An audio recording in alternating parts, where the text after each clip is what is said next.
Mon podcast IMO.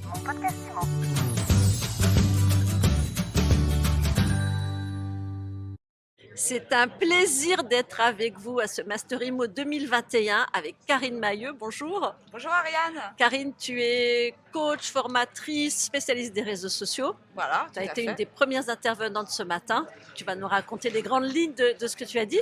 Et je suis aussi avec Alexandre Cordani de Secret de Pige. C'est ça, donc c'est l'émission. Je m'en suis bien sortie là. Ouais, c'est bien. Ouais. Exactement, c'est super. Donc Secret de Pige, c'est une émission sur YouTube, mais je suis aussi conseiller immobilier au sein du réseau Agentis. Et tu fais partie de la Pulse Team. Exactement, et formateur aussi avec Olivier Guerre chez Pulse. Ouais. Alors ce Master IMO, c'est le rendez-vous des conseillers immobiliers fédérés par Olivier Guerre. Karine, tu es intervenue ce matin pour donner un petit peu les bonnes pratiques en matière de réseaux sociaux quand on est négociateur immobilier, mandataire immobilier. Donner les bonnes pratiques, faire un petit historique, hein, parce que c'est vrai que les réseaux, mine de rien, c'est quand même assez récent. Et donc voilà, il y a quand même pas mal de choses à dire sur l'évolution. Et puis Olivier nous avait demandé de faire une perspective à 5 ans. Donc j'ai essayé un petit peu de projeter ce que pourrait être le conseiller immobilier 5.0 dans 5 ans. Pour moi, ce qui va surtout changer, c'est l'arrivée de la 5G. Je pense qu'effectivement, ça va, comme la 4G a eu vraiment un impact réel sur les réseaux sociaux et le digital en général, je pense que la 5G va aussi encore renforcer tout ça. Bon, alors qu'est-ce qu'il faut faire pour se mettre à la page ? Eh bien, déjà, il faut s'occuper de son référencement naturel. C'est ce que j'expliquais ce matin. Ça passe par son site internet. Ça reste toujours d'actualité parce que Google est quand même une source de trafic très important. Donc ça, c'est la première priorité, c'est de reprendre un petit peu son site et de travailler ce qu'on appelle le référencement naturel. Et Karine, il y a une question. Est-ce que le référencement sur Bing, ça marche comme sur Google ? Alors, parce qu'on voit de plus en plus les Firefox et autres qui proposent des recherches par Bing. Et oui, c'est le concurrent. C'est le concurrent qui est en train d'émerger, voilà, qui était vraiment. Google. Ouais. Oui, le référencement fonctionne de la même façon. Après, c'est la plateforme qui est différente, la plateforme de recherche. Bon, c'est vrai qu'en France, c'est quand même Google qui est le plus utilisé. Il est utilisé à 95%. Alors Bing peut-être va sortir son épingle du jeu. Aujourd'hui, c'est clair que les gens utilisent Google un peu comme les pages jaunes en fait. C'est vraiment d'où l'intérêt d'avoir déjà un site à jour et d'avoir aussi, donc c'est ce que je disais ce matin, définir ses mots-clés et de bombarder avec de référencer des vidéos aussi, parce que ça, c'est quelque chose qui, la vidéo est vraiment important. Ça, c'est pas Alexandre qui va nous dire le contraire. Et ça, c'est pareil sur les sites internet, Google va en tenir compte. Et puis, il y a la fameuse fiche Google My Business, où là, j'ai vu ce matin que quand même beaucoup l'avaient mise en place, mais par contre, ils ne l'animaient pas. Et donc ça, c'est vraiment une erreur, puisque Google veut du contenu récent, et il faut entretenir sa fiche Google My Business à travers donc, des photos, des vidéos, des Google Posts.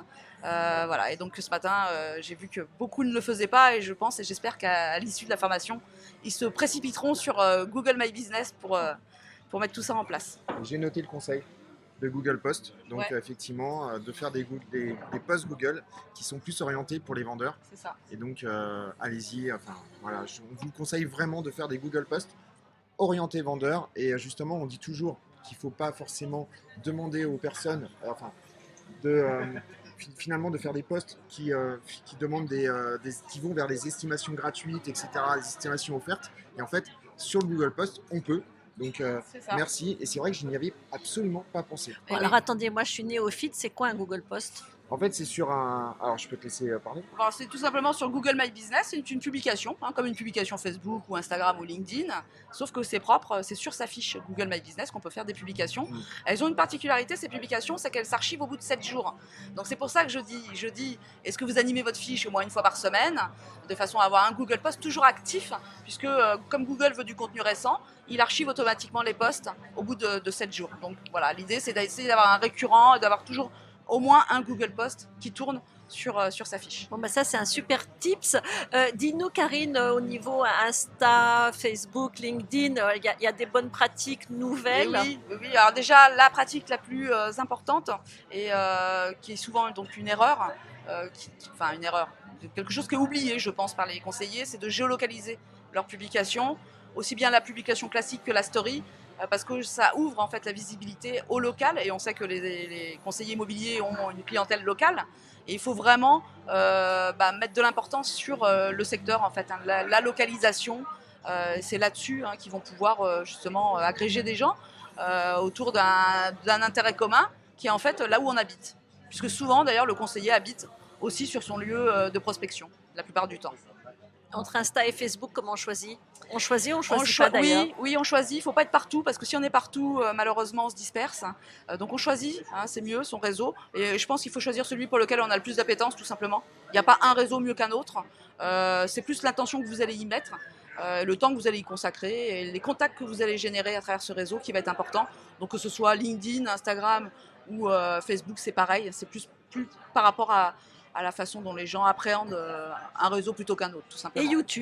Et YouTube, très important, bien sûr. Il fait partie, donc, ce matin j'en parlais, de la stratégie Google. Donc le site internet, Google My Business, YouTube. Je dirais ça, c'est le combo gagnant. C'est le pack de base. Voilà, c'est le combo gagnant pour avoir un référencement naturel optimisé, en fait. Ce que vous pouvez faire, et ce que j'avais fait moi une fois, c'est qu'en fait j'étais parti sur un flyer, donc vraiment prospection physique, et j'avais mis un QR code. Et quand les gens cliquaient, flashaient le QR code, ça allait sur une vidéo YouTube.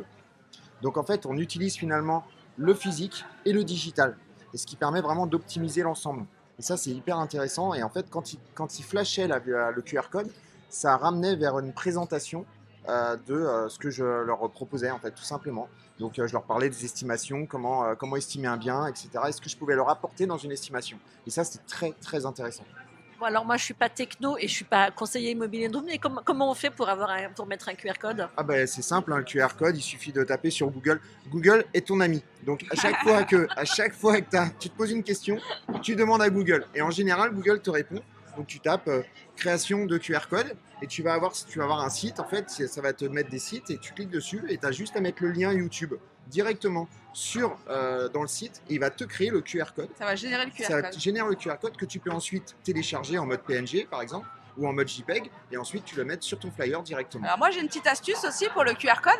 Mais c'est génial parce que pour tous ceux qui nous écoutent là, ils vont avoir plein de conseils. Le QR code il peut être sur n'importe quoi en fait, à partir d'un lien sur internet. Et vous pouvez générer des QR codes avec Canva, l'application pour faire des petits, on peut faire des QR codes. Des jolis petits posts. Voilà. Canva c'est vraiment génial. Ouais, complètement. Bon alors, qu'est-ce que tu as appris, Alexandre, qu'est-ce que tu notes, toi, comme par rapport à l'intervention de Karine, les points forts? Alors moi, ce que j'ai apprécié, je te l'ai dit tout à l'heure, c'est justement la perspective des conseillers immobiliers pour le futur. Et c'est ce que souhaitent apporter en plus en fait aujourd'hui les conseillers, c'est-à-dire on en a parlé, tu as parlé des mailings, tu as parlé des vidéos, tu as parlé de tout ça, tu as parlé de Facebook. Et en fait, on se rend compte qu'effectivement, aujourd'hui, les conseillers veulent absolument veulent augmenter finalement leur puissance au niveau des réseaux sociaux et de leur marketing. Et ça, c'est intéressant parce que ça nous permet de mieux comprendre aujourd'hui ce qu'ils recherchent également. Exactement. Et puis, on voit que, par exemple, on en a parlé tout à l'heure, tu as parlé des mails, donc ils veulent faire de l'emailing.